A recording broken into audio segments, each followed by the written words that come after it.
Breathe in that spring air. Yes. Except you can hear I'm having trouble breathing it in, right? Can't breathe it in too deeply if you've got those allergies. And for kids, you know, it can be even tougher since they don't always know what's causing all the sniffles, coughs, and sneezes. Yvette Steffens is a nurse practitioner from the CVS Minute Clinic, the one on Beachmont. And thank you so much for coming in. You're going to tell us all about this.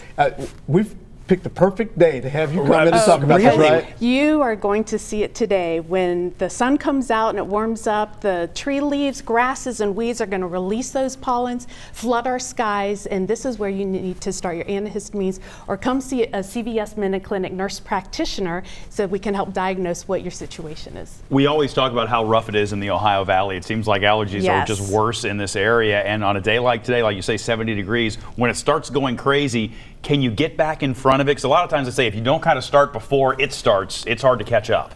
Correct. Yeah. The ideal situation is to start your medications, over-the-counter antihistamines, get ready with your nasal steroid sprays, plant them on board several weeks before you step out into, as the pollen starts accumulating. You want to have that on board and built up in your system. Got it. Now, when you have kids who may have the seasonal allergies, they're not like little adults. You have to look at them a little differently, right? Yes, the pediatric population is very different. And actually 40% of pediatrics develop allergies at a very young age. And it can start as early as 3 years of age and peak at 10 to 12 years of age. And that's because the body's immune response is a little more mature and can fight off irritants a little bit later.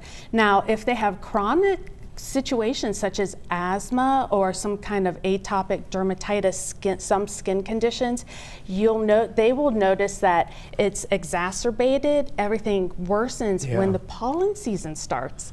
So they're linked together.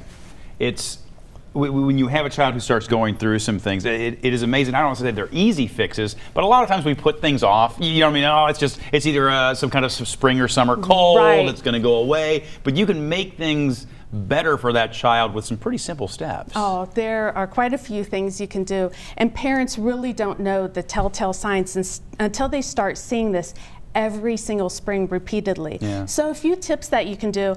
On the a big tip I share with my patients, go to www.pollen.com and you can type in your zip code and it will tell you the pollen counts for your region on that day. On those very, very high pollen count days, stay indoors.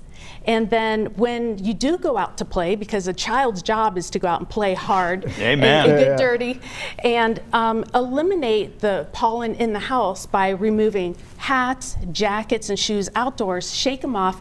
Tell children, shake your hair like a wild dog and get the pollen out of their hair. In fact, it's great to designate a towel in your garage and use that to scruffle up your pet's fur before you let them in the house so they're not bringing pollen in the house also.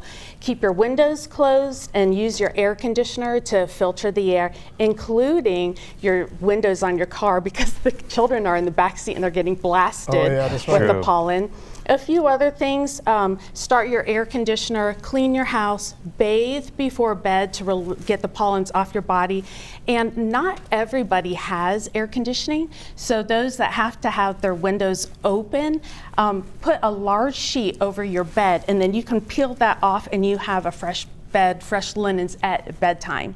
So, and then in the morning, put it back to protect from pollen laying on there. It's excellent advice. Unfortunately, we do have to go, but we're going to put we'll put some links up at local12.com. Yes, we will. And don't forget www.minuteclinic.com for parents that have small children, want to get them in but not wait so long. Sign in online to save your place in line. You'll get in faster. It's a great tip. Great tip. Yvette Steffens, thank you so much.